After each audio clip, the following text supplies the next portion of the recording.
Okay, so we've been through this crisis, and there are all sorts of explanatory formats out there, and it's interesting to look at the different genres. One genre is that it's all about human frailty. I mean, Alan Greenspan took refuge in the fact it's human nature, he said, you can't do anything about that. But there's a whole world of explanations that kind of say it's the predatory instincts, it's the instincts for mastery, it's the delusions of investors and the greed and all the rest of it. So there's a whole range of discussion of that. And of course, the more we learn about the daily practices on Wall Street, we kind of figure there's a great deal of truth in all of that. The second genre is that there's institutional failures. The regulators were asleep at the switch. The shadow banking system innovated outside of their purview, etc., etc., etc., and therefore institutions have to be reconfigured, and it has to be a global effort by the G20, something of that kind. So we look at the institutional level and say that has failed and that has to be reconfigured.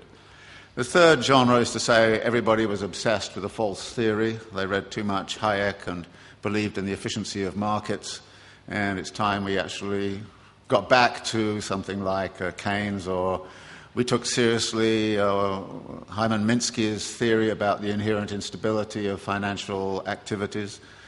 So we need to reform our theory, if you like. The next genre is that it has cultural origins. Now, we don't hear that much in the United States, but if you were in Germany and France, many people there would kind of say this is an Anglo-Saxon disease.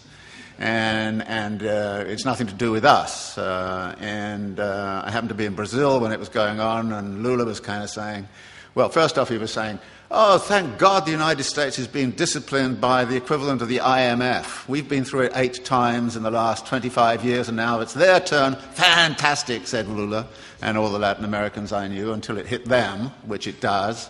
And then they kind of changed their tune a little bit. So there's a kind of a way of which it became cultural. And you can see that by the way in which this whole Greek thing is being handled. The way the German press is saying, well, it's the Greek character, it's defects in the Greek character. And there's a lot of rather nasty stuff going on around that. But actually there are some cultural features which have led into it. For instance, the US fascination with home ownership, which is supposedly a deep cultural value. So 67, 68% of US households are homeowners. It's only 22% in Switzerland. Of course, it's a cultural value in the United States. It's been supported by the mortgage interest tax deduction, which is a huge subsidy. It's been promoted since the 1930s. Very explicitly in the 1930s, it was built up because the theory was that debt-encumbered homeowners don't go on strike.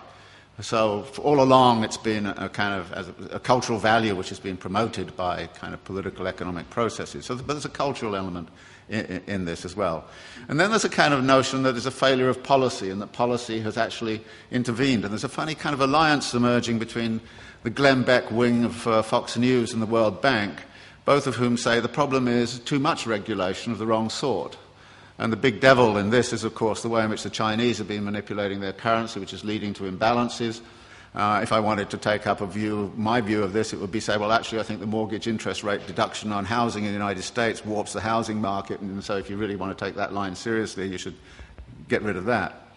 So there are all of these ways, and all of them have a certain truth. And skilled writers will take one or other of those perspectives and build a story and actually write a very plausible kind of story about this. And I thought to myself, well, what kind of plausible story can I write which is none of the above?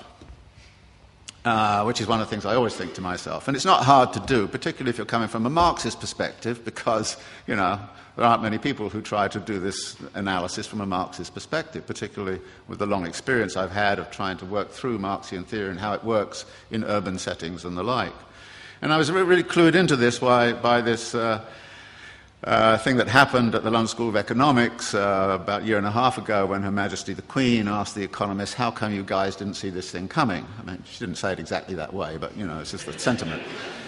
And they got very upset, and then she actually called the governor of the Bank of England and said, how come you didn't see it coming? And then the British Academy put forward this, got all together, all of these economists, and they came up with this fabulous letter to Her Majesty. And it was, it was actually astonishing. It said, well, you know, many dedicated people, intelligent, smart, spent their lives working on aspects of this thing very, very seriously, but the one thing we missed was systemic risk. And you say, what? And then it went on to talk about a politics of denial and all the rest of it. So I thought, well, you know, systemic risk, you know, I can translate it into the Marxian thing. You're talking about the internal contradictions of capital accumulation. And maybe I should write a thing about the internal contradictions of capital accumulation and try to figure out the role of crises in the whole history of capitalism and what's specific and special about the crisis this time around.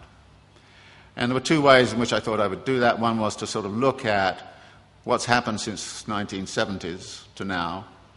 And the thesis there is that in many ways the form of this current crisis is dictated very much by the way we came out of the last one. That the problem back in the 1970s was excessive power of labour in relationship to capital. That therefore the way out of the crisis last time was to discipline labour. And we know how that was done. It was done by offshoring, it was done by, you know, Thatcher and Reagan, and it was done by neoliberal doctrine, it was done all kinds of different ways. But by 1985 or 86, the labour question had essentially been solved for capital. It had access to all of the world's labour supplies. Nobody in this particular instance has cited greedy unions as the root of the crisis.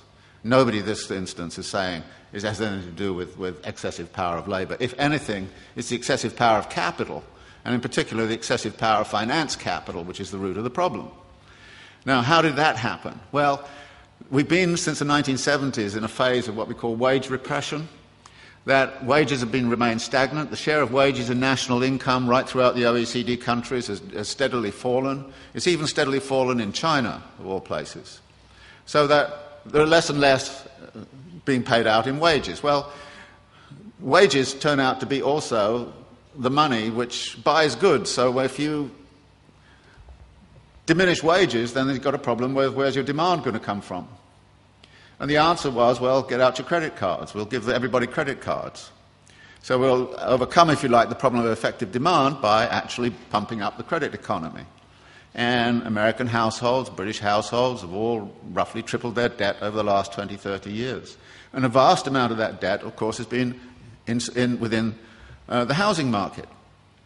Now, here too, there's something very interesting, which is when you look at the nature of the crisis, everybody talks about the subprime crisis, but nobody interprets it as a crisis of urbanisation.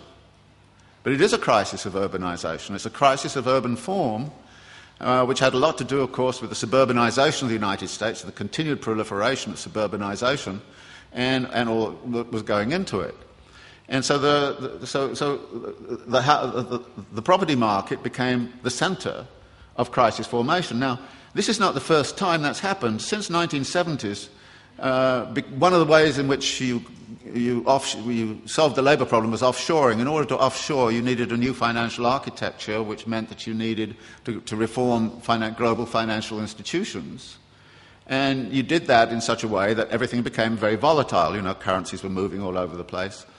And the volatility has actually contributed to a large number of crises since the 1970s. So we've had hundreds of crises since the 1970s, and many of them have been focused on housing and property development. In the United States, we had a huge savings and loan crisis, and back in this country in 1987, 88, there was a real problem in the housing market. So the Japanese land market crashed in 1990, and Japan hasn't recovered since. In 1992, the Swedish banking system had to be nationalised because of the excessive development in the property market. The Southeast Asian crash in 1997-98 was triggered by excessive property development in Thailand. And you suddenly look around and you see this world since 1970 has been highly volatile. A lot of the money has been flowing into things like housing and property development, and a lot of that has gone bad and gone sour, and you've had these crashes after crashes after crashes. And when you look back and you look at the pattern of crises since the 1970s, you would see the present one, and in this I think Lula is right, that actually, I remember writing around 2005 that if you looked at the aggregate data of the United States, it should be like Argentina in 2001. And everybody looked at it and said, impossible. But now the Argentinians are kind of saying, yeah, you do look like we were in 2001. The only thing is you haven't had a few revolutions and you haven't thrown out presidents and things like that, which we did. So this is the volatility of the thing, and so there's a long historical pattern here where you see crises forming and dissipating, moving around. Southeast Asian, East and Southeast Asian, moved to Russia, moved to Brazil, moved to Argentina. In fact, it's just... And out of this comes a theory which is very, very important, that capitalism never solves its crisis problems. It moves them around geographically. And what we're seeing right now is a geographical movement of that. Everybody says, well, okay, everything's beginning to recover in the United States, and then Greece goes bang, and everybody goes, what about the pigs, Portuguese, interesting, they call them pigs, Portugal, and Ireland and Greece and Spain, sovereign debt crises. And it's interesting. You had a finance crisis, which is in the financial system. You've sort of half solved that, but at the expense of a sovereign debt crisis. So the way in which the crisis gets manifest, it moves from one place to another. Now, there's a wonderful thing that I learned long, long ago reading Engels on the housing question. When Engels kind of wrote, the bourgeoisie has no solution to the housing problem other than moving the problem around. And I think this is a brilliant image. And I make the same argument about crisis formation. And when you look back, it moves it around. Now, it moves it around in different ways. It moves around geographically. And of course, we see the recovery being uneven geographically. The Chinese roaring along right now, but I'm very concerned about how they're roaring along. They're actually into a huge property boom. Property values in Shanghai doubled last year. And the same thing's been going on a bit in India. In other words, they're getting out of the problem by doing what the United States was doing and getting into it. And a lot of that is debt financed. And there's a peculiar way in which debt financing works. It actually works in terms of both the beginning of the cycle of accumulation and at the end of the cycle of accumulation. And the best way to think of this is simply of the image of the financial institution that lends money to developers to develop tract housing around San Diego, and then lends money to buyers to buy the housing. So they operate on both the supply and demand. And of course that can go on and on and on and on. It has things like that have a Ponzi character. They have this kind of asset building. Now what I did in the book was to talk a little bit about that history, but also to talk theoretically about it. And I tried to argue that actually, if you look at the accumulation process of capital, you see a number of limits and a number of barriers. And there's a wonderful language that Marx uses in the Grundrisse, where he talks about the way in which capital cannot abide a limit. It has to turn it into a barrier which it then circumvents or transcends. And then when you look at the accumulation process, you look at where the barriers and limits might lie. And the simple way to look at it is to say, look, the typical circulation process of accumulation goes like this. You start with some money, you go into the market and you buy labour power and means of production, you put them to work with a given technology and organisational form, and you create a commodity which you then sell for the original money plus a profit. Now, you then take part of the profit and you recapitalise it into an expansion for very interesting reasons, which I probably can't get into here, but that's what you do, you've got to do. Now, there are two things about this. One is there are a number of barrier points in here. How is the money got together in the right place at the right time in the right volume? And that takes financial ingenuity. So the whole history of capitalism has been about financial innovation. And you can go back to the sort of the formation of stock markets. You can go back to all of these things. So it's always been about financial innovation, absolutely essential. And financial innovation has the effect of also empowering the financiers. And the excessive power of the financiers can sometimes, they do get greedy, no question about it. And if you look at financial profits in the United States, they were soaring after 1990. They're going up like this. Profits in manufacturing were coming down like this. And you could see the imbalance. In this country, I think the way in which this country has sided with the City of London against British manufacturing since the 1950s onwards has had very serious implications for the economy of this country. You've actually screwed industry in order to keep, financiers happy. And so you see those tensions, and that all arises because of the power of the financiers. There's then the problem of the labour market. I don't have to go into that, but, back in the 1970s, there was indeed a real problem with the labour market. Not a problem there right now. That's not where the barrier is. There's then a problem in means of production. It's a complicated story there. But behind that lies the question of the limits in nature. Are there limits? Are there natural limits? And people are talking about that now. It comes back. Although it's interesting, that question always comes back when there's a crisis. It came back in 1970s when there was a crisis. Remember limits to growth and all that kind of stuff? It always comes back. And I think one of the reasons it comes back is because whether it's real or not is another interesting question. Whether peak oil is real or not is an interesting question. But capitalists, when there's a real problem, start saying, well, the problem's not me, it's the limits in nature. See, you displace the problem of capitalism by saying it's a natural, it's natural somehow. So there's that problem. Then there's a problem of technologies and organizational form. That continuous innovations in that are absolutely essential to the dynamics of this system. But on the other hand, continuous innovations, particularly when they go very fast, can be very disruptive. So you can get crises forming out of the patterns of technological change, and you can document that historically. Then there is the problem of crises in the labour process, the discipline of labour. Again, back in the 60s and 70s, labour discipline on the shop floor was a real problem. Not a problem anymore. They found docile labour forces all over the place, so it's not really a problem anymore. And then there's a problem of the market. Where's the more going to come from at the end of the day? Where's the more money coming from, the more effective demand? Now, there's an interesting question there, where that extra effective demand is going to come from. And that effective demand, there are various ways in which it could be solved. Historically, you could say, well, actually it was all the feudal lords who had all that gold, and you could actually sell stuff to them, and so there was, if you like, a gold reserve, a money reserve in the feudal classes. I mean, there's a bit of that left. I mean, there's a lot of gold in the Vatican, which they may have to sell off to pay for the sins of their priests, but that's another question. But there's not much left there. There's not much feudal residual there. Then there's an outside of the system, which Rosa Luxemburg talked about. There were, in the 19th century, a lot of silver in China, so you get the Indians to grow opium to sell to the Chinese. The silver comes to India, and then the Indians have to pay the silver for the textiles which are imported from Manchester, so you get something of that kind. You can't do that anymore. So the effective demand has to be internalised. That is, the demand has to come from within the system. And the only way that can be is by expanding the system. So that in effect what happens is you mop up yesterday's excess product by tomorrow's expansion. In order to do that, you need credit at the end of the system. So the financiers step in at the end of the system as well. So the financiers start to play this absolutely crucial role in the whole process. Now the result of this is that you have got a system which historically has expanded since 1750, if I can read Madison's data right, at around 2.25% per year compound rate. If you look at all of the general stuff in the financial press and everywhere else, people will say, well, the minimum level of expansion of this system is 3%. Okay, it's better if you get more than that, but if it's less than that, it's getting sluggish and people are having real problems, and of course you get to zero, you're in crisis. So a crisis is defined as lack of growth, lack of the 3% growth. So there's this big struggle to maintain growth, compound growth. Now, in 1970, compound growth, given the size of the global economy, meant you had to find new profitable investment opportunities for something like $0.4 trillion. Now, if you want to resume 3% compound growth, you've got to find profitable opportunities for $1.5 trillion. In 20 years' time, you're going to need $3 trillion of profitable investment opportunities.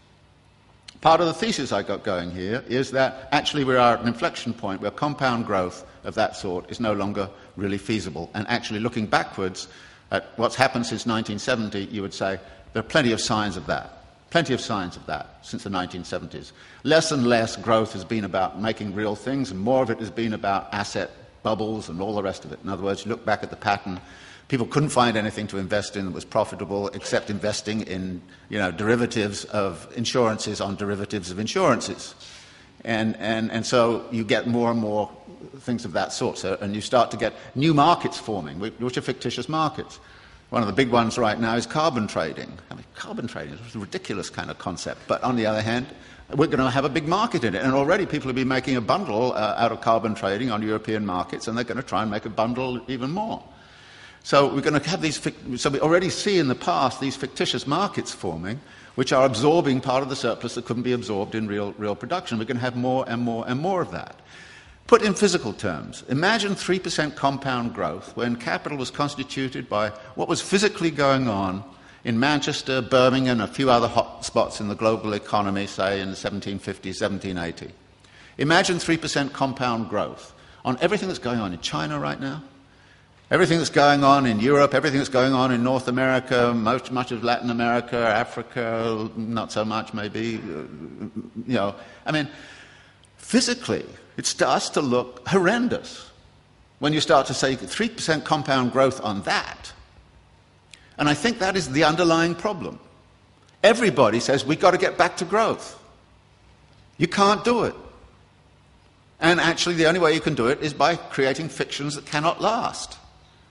And so we're going to get increasing speculative activity. In other words, you can't regulate the financial institutions if you prevent the financial institutions from creating fictitious markets. That is where we're going. That is where we have been going over the last 30 years. And we're going to go there even more after. Now, the result of this is to say, look, I don't think compound growth forever is a possibility. Politically, this means that you need to get a hold of the creation of the surplus. Somehow or other, there has to be social control over the production and utilization of the surplus, which is going to require a completely different form of economy from that is given to us by the capitalist rules of engagement. So we have, actually, any sensible person right now would join an anti-capitalist organisation. And you have to. Because otherwise we're going to have the continuation. And notice it's a continuation of all sorts of negative aspects. For instance, the racking up of wealth. You would have thought the crisis would have stopped that. Actually, more billionaires emerged in India last year than ever. They doubled last year. The wealth of the rich, I just read something this morning, in this country has accelerated.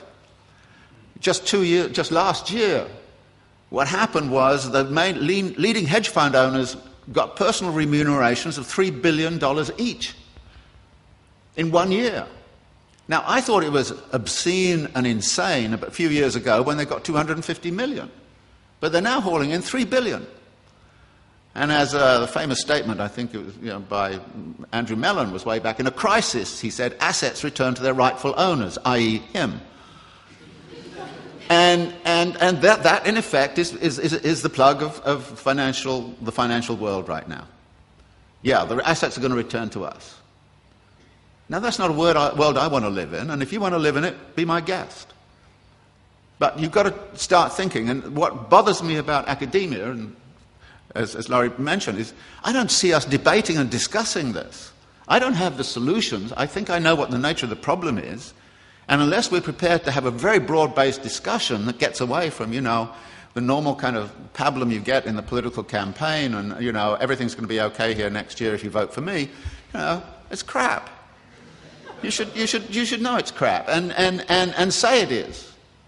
And we have a duty, it seems to me, those of us who are academics and seriously involved in the world, to actually change our mode of thinking. Now, changing the academic mode of thinking is not going to revolutionize anything, but on the other hand, it's a necessary condition for some revolutionary change to occur. It has to occur in many, many different areas. And this seems to me is the main point I would want to make about the book, that crises get moved around, both in terms of their form. It's a financial crisis and an effective demand crisis right now. It gets moved around geographically. Here it's, in Southern California, and now it's in Greece, and after Greece is over, it'll be in Spain, or it'll be in Ireland, or then, my God, you might have a sovereign debt crisis in this country. And what will the politicians say then, poor things? I mean, it's just, so it moves around. And these kinds of ways. And we have to get a grasp on that. And that's, in effect, what I was trying to say is that what I can tell you and show to a considerable degree is how it's moving around, why it's moving around, and what the inherent problems are in it. Well, I've spoken long enough, so let me leave it there. Thanks very much. I just a couple of things I'd like to raise with you. I don't want to hog this at all, because there are so many people here, and I'm certain you've got so many questions. I'm just interested because we're, of course, in the middle of the election campaign here at the moment. And, of course, it's interesting. I don't know whether you've had a chance to look at the way in which the various candidates and political parties are talking about the economic crisis and talking about the resolution of the economic crisis. It seems to me, just to mention something I just mentioned to you before, the ways in which almost members of the Labour Party have been persistently instructed to refer constantly to the global nature of the economic crisis. It's as though they've all been taken into a room and told that they must say global. But in fact, I mean, this idea that this is something which has affected the entire world and is nothing specifically to do what is going on in the UK, you would like to suggest is really a myth. Yeah, and beyond that, I mean, it's so interesting. I mean, in Germany, they kind of say, you know, it's made in USA. On the other hand, German industry was booming by exporting to the debt-laden US economy. And they're pretending it has nothing to do with them, when in fact it had everything to do with them. And again and again and again, you'll see people avoiding, you know, dealing with that. And the Greece thing, and actually the Spain thing is particularly interesting. If it wasn't for German investment around the Mediterranean littoral and around all those condominiums that are now standing empty, the Spanish economy would not probably be heading down the chute as it is right now. So in other words, the Germans have played a key role in creating the problems in Greece and the United States. And they say it has nothing to do with them. They were good, honest Germans just working on what they were doing, and you know, but everybody does this. The people in the US do it. They blame China, you know, it's the Chinese, and I'm sure the Chinese blame the US. I mean, so there's a tremendous kind of game being played here, which actually, talk about the politics of denial, is real serious. But what about the relative insulation of some countries from this? I mean, we all know about Iceland, the way in which Iceland, as it were, went the whole line and became utterly engaged in these spurious forms of investment. But what about countries which somehow managed to escape the worst effects? What was it about the nature of those countries, about their economic policies, which allowed them that degree of insulation? Well, it varies. I mean, you know, the neoliberal line was not universally adopted. And it is perfectly true that, say, Germany did not dismantle its social protections, or Sweden didn't dismantle its social protections in the same way. When the problems arose, they didn't have the need for a stimulus package in the same kind of way. But then there are some very odd things. For instance, I was in Lebanon last summer, and I said, how's the crisis affecting you? And they said, not at all. And I said, well, why not? And they kind of said, well, you know, we have such a huge building program, rebuilding after the Israelis bombed us, that actually we have full employment, and you know, and you kind of go, well, this is bizarre, you know, what are we going to do? Suggest that actually the solution for the United States is to have somebody bomb the United States, and then they can, then they'd have a stimulus program, you know, that might work, you know. But it's so interesting when you go to different places, you find different policy networks, and so there's what I call an uneven geographical development of it, and it's very hard to track. I mean, I would not have expected the crisis to erupt in Greece the way it's done, and the way in which that is now threatening the whole euro, which is actually then going to be troubling for the whole global financial system. I wouldn't have expected that. And there's a lot of unintended consequences and flows and interactions, and the remittances.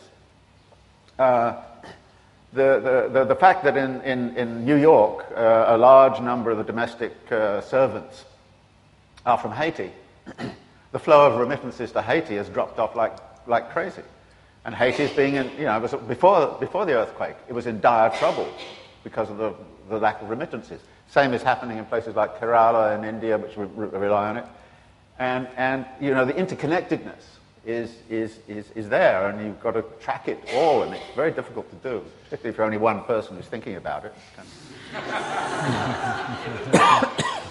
One other question, and that was a sort of analytical question about the contemporary situation, but we're talking about the future. I mean, you provide a very dramatic description of neoliberalism and the emphasis upon individuality and personal self-fulfillment and entrepreneurship and all of this. I mean, at a time when you might have thought some sort of collective reaction to the recurrent crisis of capitalism was being demanded, this is the time when neoliberalism appears to have unleashed individuality in a form in which we've never seen it in history before. So there seems almost a paradox there. Where can we look for hope in the idea of some collective response to these recurrent crises when individualism is so rampant? Yeah, I mean, one of the things I found very distressing, there's some survey data on people who lost their homes in the United States, and the primary source that they blame for it is themselves. They don't blame the system, not at all. But this is the depth of an ideological configuration, and it takes a long time to shake that up. The one cause for hope I have is that if you look back, say in the United States, there was a collapse of 1929. It wasn't until 1933 that you start to see the big collective social movements that kind of say enough is enough, and you start to see immense pressure on Roosevelt to do something like, institute all of those things that we now live with, like Social Security and reforms of the banking system and all the rest of it. And it took about 4 years before that really came to maturation. One of the arguments I make in the book is I think we're in a legitimation crisis. The legitimacy of neoliberal kind of ideology is in question. But nobody knows exactly what to put in its place. And I think there's a searching for what to put in its place. But it's going to take a little while, I think, before, if you like, that legitimation crisis produces a political movement of some kind. At least that's my hope.